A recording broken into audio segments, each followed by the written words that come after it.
Buenos días, gusto en saludarlos a todos nuevamente. Y bueno, le voy a hacer una muy breve presentación para presentarle un poco el contexto de un prediseño de sistema fotovoltaico que se hizo de 1 kW on-grid o conectado a la red. O sea, un contexto de por qué y qué cosas se entregaron. Y después vamos a entrar de lleno a lo que son los documentos y explicar cada uno de ellos. Bueno, el contexto o el objetivo fue, en el fondo, aumentar el beneficio de los sistemas fotovoltaicos y hacer más eficientes los recursos públicos. Nosotros anteriormente, un par de meses atrás, les presentamos a ustedes también una presentación donde tratamos de demostrar una capacidad mínima que fuera competente, especialmente para lo que son los pequeños agricultores, donde establecimos que de 1 kW sería un número interesante y de ahí ya podríamos pensar un sistema fotovoltaico asociado a riego que fuera competente. ¿Por qué? Bueno, ¿por qué nos enfocamos en los proyectos tan chiquititos? Porque, por ejemplo, el 70% de los proyectos de baja escala de lo que se ha bonificado tiene una capacidad inferior a lo que es 1 kW. Y los costos a un proyecto, por ejemplo, pensando en un proyecto de 0,5 kW que puede ser 2 paneles, no es muy diferente a un proyecto que tiene 1 kW que pueden ser de 3 a 4 paneles donde el beneficio es el doble. Bueno, ahí también está mencionado. Bueno, otra cosa, pese a que muchas veces el balance energético se ajusta a lo que es el sistema de riego, no asegura realmente el 100% de la cobertura de riego, básicamente por el perfil de operación que tiene la demanda de bombeo versus el perfil de generación del sistema fotovoltaico, donde solamente este genera durante las horas de sol. Algo que le había mencionado también, un sistema 1 kW es marginalmente superior con respecto a los costos, respecto a un sistema de la mitad de capacidad, sin embargo, brinda el doble de los beneficios económicos asociados. Otro punto, mejora la eficiencia de los recursos públicos y privados, como por ejemplo, el tiempo en revisar un proyecto de 0,5 kW a uno de 1 kg, prácticamente es lo mismo. La ingeniería, la tramitación y los costos son equivalentes, por lo tanto se hace una gran eficiencia para optimizar estos costos. Adicionalmente, mantenemos la competitividad en lo que es el programa Peña Agricultura, donde existen las 400 UF de tope, y sexto, disminuir los costos de suministro eléctrico y desplazar los combustibles fósiles, algo más, esto es ambiental, ¿cierto? Bueno, de lleno, ¿cuáles fueron los documentos que ya están publicados, de hecho, en la página web de la CNR? Son un reporte de dimensionamiento, donde grandes rasgos lo que se indica son la descripción del proyecto, georreferenciación de este, puntos en los cuales opera la bomba en los diferentes sectores de riego, consumo de la energía eléctrica de la electrobomba y detalles de instalación con respecto a la instalación fotovoltaica, es decir, los paneles que se implementarán y el inversor. Un plano donde lo que van a encontrar ahí, que ya les voy a mostrar los documentos, un instructivo de uso para que un consultor, por ejemplo, lo vea y sepa qué modificar o qué considerar. Donde también encontrarán un diagrama unilineal, donde están, digamos, la interconexión de los principales equipos de toda la instalación fotovoltaica y eléctrica con respecto a la parte domiciliaria. Equipos, protecciones, tableros eléctricos, conductores, canalizaciones, entre varias otras cositas que hay. Simbología, como corresponde. Vista lateral y frontal de la estructura de soporte y los cuadros de generación con el detalle de cuánto genera o la parte de inversor, módulos, cómo influye en la parte eléctrica, como por ejemplo corriente, de tensión, donde ustedes pueden verlo aquí en el cuadro de generación. Esto está pensado derechamente para lo que es el instalador. Este plano, por ejemplo, yo podría tomarlo, agregar un par de cosas más quizás, y ingresarlo directamente en la SEC para realizar un T4. Está pensado de esa manera, para facilitar el trabajo en general, tanto del revisor como del consultor. Y un presupuesto detallado. Bueno, esto está basado en el FT01 del presupuesto de obras civiles, el formato. Y van a encontrar aquí las principales partidas de la instalación, como son los equipos de generación, protecciones, conductores, etcétera, obras civiles, estructura de soporte, tramitación con la empresa archivadora, como son los formularios de conexión, y la tramitación con la Superintendencia de Electricidad y Combustibles, o SEC, referente al TE4. Gastos de puesta en marcha, utilidades, gastos generales e instalación. Por otro lado, el mismo documento incluye en el fondo dos formatos. Uno donde se incluirán los precios de la instalación, que estuvimos trabajando aquí con mi colega Bastián, buscando en el mercado y de otros proyectos que estuvimos revisando, y otro sin precios, para que sea llegar y digamos, llenar con los precios respectivos.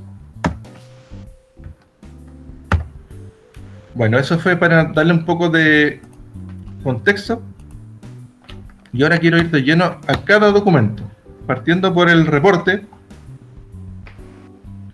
Bueno, aquí básicamente lo que debiese modificar quien postule el proyecto, el consultor, es todo lo que está en rojo. Aquí por ejemplo, una breve descripción del proyecto que básicamente podría ser la misma que se ingresa en el sistema electrónico de postulación.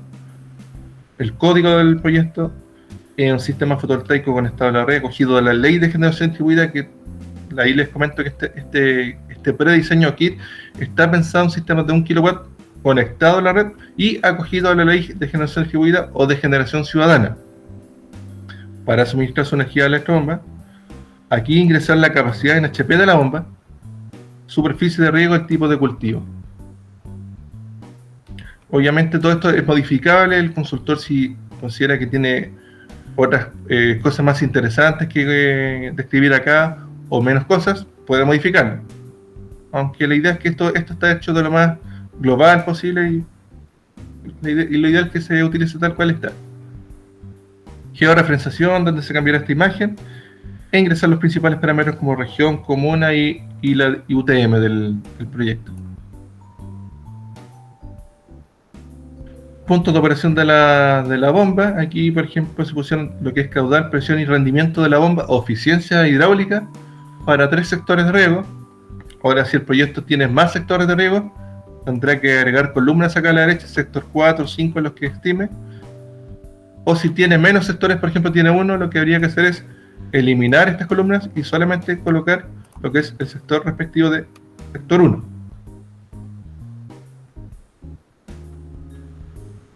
El tercer punto de este documento, consumo eléctrico de la electrobomba, donde se va a describir la marca y modelo de la bomba asociada, indicar si es una bomba monofásica o trifásica, y por último, indicar lo que es la demanda eléctrica, o lo que también se ve muchas veces, tanto en la ficha técnica de la electrobomba como en la placa características, el P1. Lo ingresa directamente aquí en unidades de kilowatt.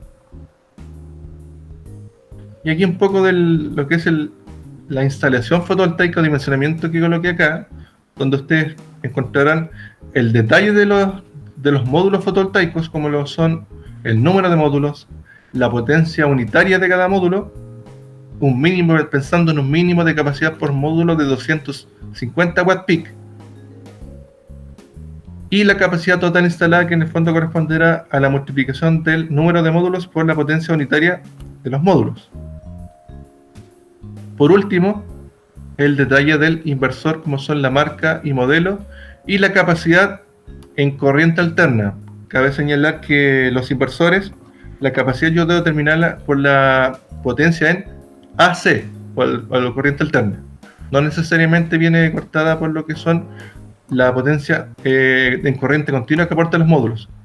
A modo de referencia, por ejemplo, un sistema fotovoltaico puede tener un número de, por ejemplo, 4 módulos que suman 1100 watt peak. Sin embargo, el inversor solamente permite a la salida del inversor 1000 watts o 1 kilowatt. Por lo tanto, esa es la capacidad que manda en lo que estoy hablando del kit. Me interesa a mí determinar que el mínimo se refiere a la capacidad entregada por el inversor. Y básicamente eso es todo el reporte. La idea es que fuera breve, pero que entregara bastante información que fuera útil.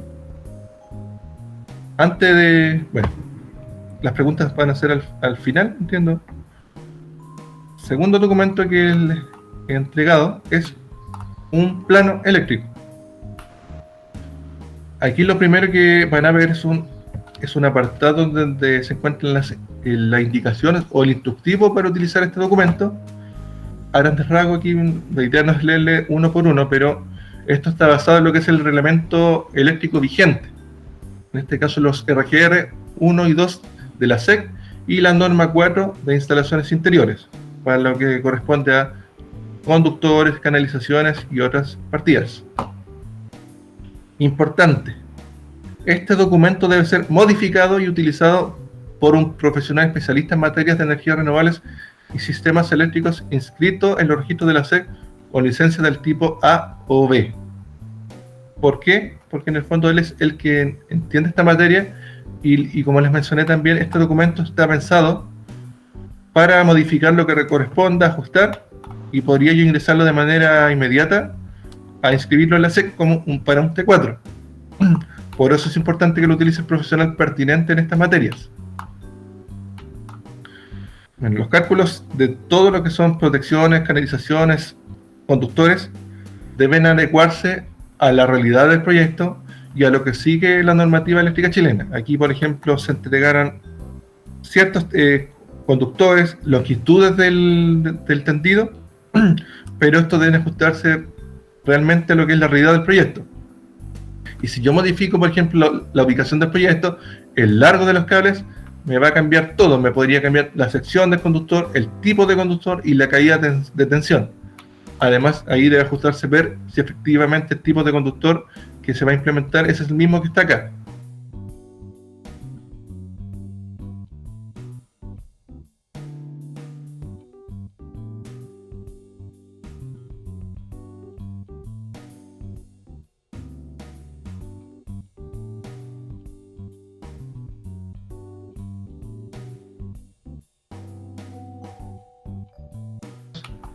Esta parte de la instalación y todo lo que ven en amarillo, como les digo, debe revisarse y de ser necesario modificarse si el proyecto en la realidad lo amerita.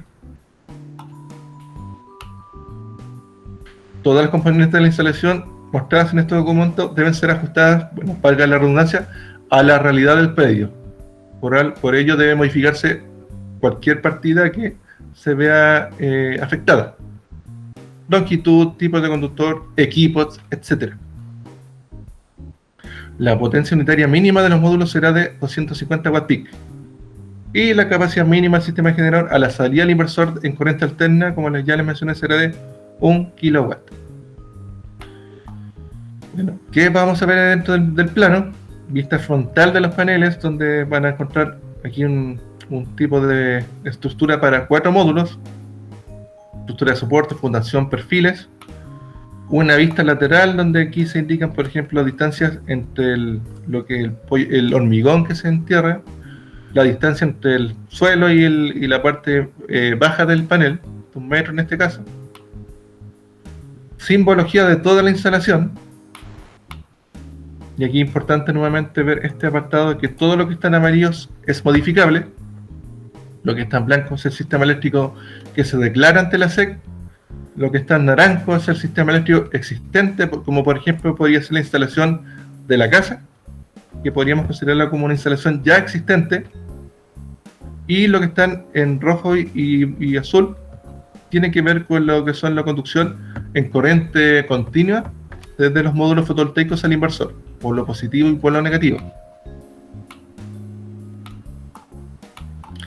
Aquí, viendo el diagrama lineal, partamos primero de la instalación, desde los módulos, con su instalación de puesta a tierra acá, y algunas notas importantes acá para que considere el instalador, como por ejemplo dejar el chicote 15 centímetros, el tipo de conductor recomendado para el uso de esto conectado a la barra Cooper, y otras cositas importantes.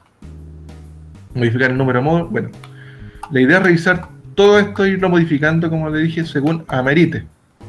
Este plano está basado en el reglamento RGR 02 de la Superintendencia, donde yo parto de un sistema de los módulos fotovoltaicos a un inversor, en este caso un tablero fotovoltaico, y después pasaría a un tablero general nuevo. Esto está pensado, por ejemplo, antes de instalar la instalación fotovoltaica, el agricultor solo tenía este tablero, que podría tener un tablero, digamos, un automático general con otros automáticos para otros consumos.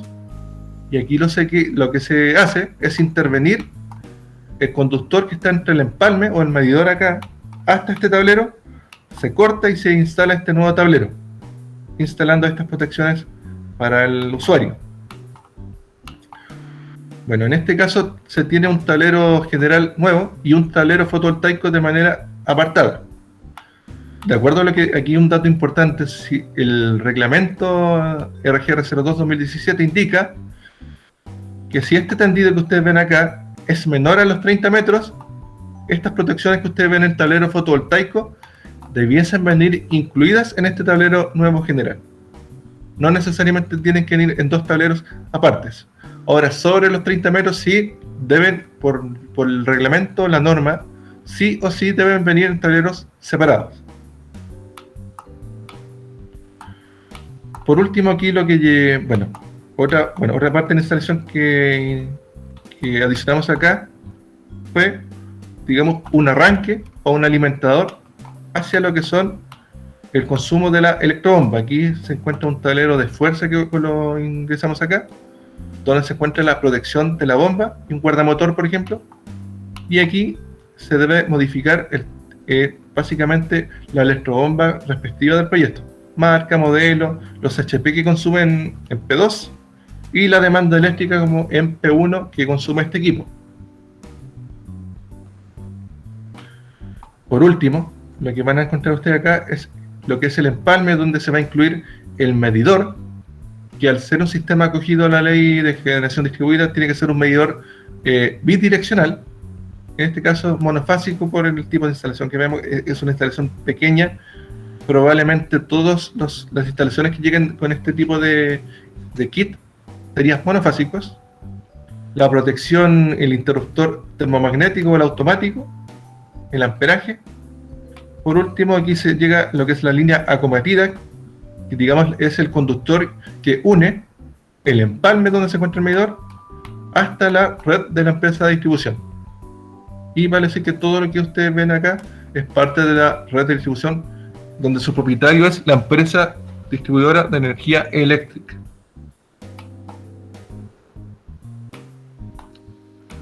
Bueno, por último, con respecto a los cuadros de generación, estos cuadros están muy bien explicados justamente en lo que son el RGR0102 y RGR02-2017. Se les indica cómo modificarlo y básicamente está tal cual como indica ese reglamento. ¿Cómo los modifico? Los seleccionan, clic derecho. Bueno, aquí, ¿dónde está esta cosa? Ole. Chuta, no me permite aquí.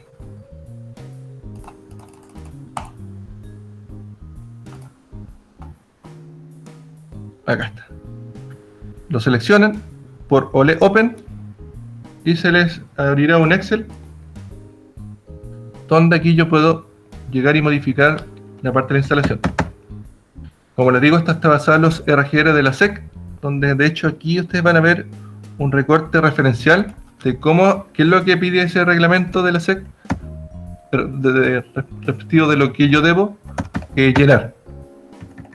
Está tal cual que es el reglamento.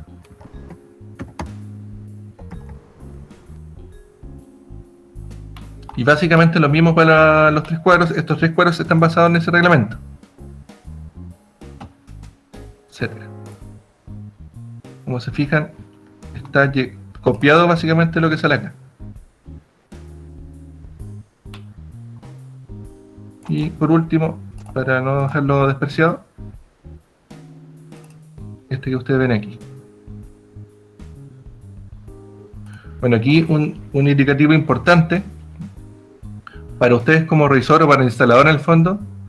Lo que uno debiese fijarse en ¿por qué es importante la caída de tensión? Bueno, básicamente la caída de tensión es importante porque mientras mayor caída, en el fondo hay un aumento de corriente y mayores pérdidas en la instalación eléctrica. Por eso se exige un máximo de caída de tensión permitido, el cual el reglamento o la norma indica que la máxima caída de tensión en corriente alterna es un 3% entre el inversor. Solamente esto es en corriente alterna entre el inversor y el punto de conexión. Eso dice la norma. Ahora, ¿cuál es mi punto de conexión? Mi punto de conexión de toda la instalación, en este caso, va a ser el tablero general. es decir, mi caída de tensión entre este tablero general y el inversor no debe superar el 3%. Adicionalmente, la norma indica que la máxima caída de tensión en corriente continua entre el inversor y los módulos fotovoltaicos no debe superar el 1,5%. Por si acaso, es un dato que tienen que tener ahí ya en su mente. Para que cuando revisen, por ejemplo, este dato, este es un 0,15%, eso está bien, porque la norma me permite un 1,5%.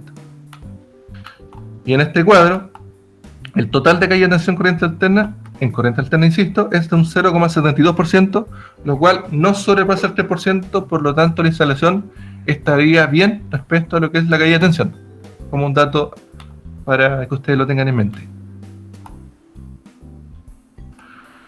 Ya, por último, les voy a mostrar el presupuesto. Está basado justamente en el presupuesto de obras civiles. En primer lugar, ustedes tienen aquí dos hojas de cálculos, una con precios ingresados y una sin precios. Partiendo por la con precios, estos precios fueron, digamos, vistos en el mercado y básicamente proyectos que también nosotros hemos estado revisando en algunos tipos de partidas importantes, pero básicamente todo esto está basado en el mercado actual. ¿Qué partida vamos a encontrar? Detalles de los costos del arreglo fotovoltaico, lo que son los módulos y el inversor. Cabe señalar que aquí se debe indicar marca, modelo, potencia peak, número de celdas, lo cual debe ser coincidente con lo que se indica en el plano. Un plano y un presupuesto tienen que ir muy de la mano y sobre todo las cosas más importantes, equipos, protecciones, conductores, etcétera, tiene que ser lo mismo que se muestra tanto el presupuesto como el plano.